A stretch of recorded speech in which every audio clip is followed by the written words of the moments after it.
Due clamorose bocciature arriveranno nei prossimi giorni per due giocatori italiani che promettevano ben altri scenari fino a qualche mese fa. Si tratta della probabile esclusione di Nicolò Zaniolo e Moise Kean dalla lista dei convocati azzurri per le gare del 5 settembre contro l'Armenia e dell'8 settembre contro la Finlandia. Il CT Roberto Mancini sarebbe orientato a questa scelta con i due calciatori che verranno invece convocati dall'Under 21, attesa dall'esordio nelle qualificazioni a Euro 2021 il 10 settembre a Castel di Sangro contro il Lussemburgo. La riunione federale tenutasi in via Allegri a Stafford Uniti ha sciolto il nodo che il CT si portava dietro dallo scorso giugno, quando i due gioielli si erano distinti per alcuni comportamenti censurabili fuori dal campo.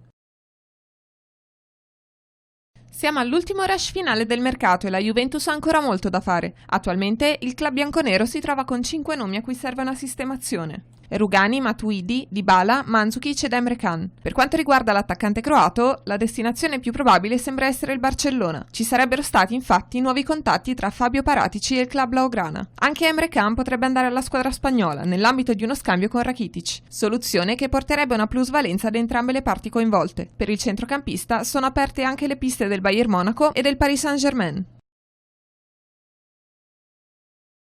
Arrivi e partenze in casa fiorentina. Mentre si è quasi conclusa la trattativa per Cristiano Biraghi all'Inter, si vocifera di un possibile arrivo di D'Albert, ma il mercato del club viola è costellato da annunci, rumors e smentite. Uno dei punti fermi è De Paul. Il club lo vuole, ma non ha la cifra richiesta dall'Udinese. Per l'argentino si vocifera infatti di una somma prevista di 30 milioni, un compromesso fra la richiesta dei friulani, 40 milioni, e le disponibilità della società di Commisse Montella. Altra operazione in corso è quella che riguarda Lorenzo Tonelli, difensore del Napoli. Il DS Pradè lo vuole, ma solo in prestito con diritto di riscatto. Di diversa opinione sono invece il giocatore e il club azzurro, che puntano ad una cessione definitiva.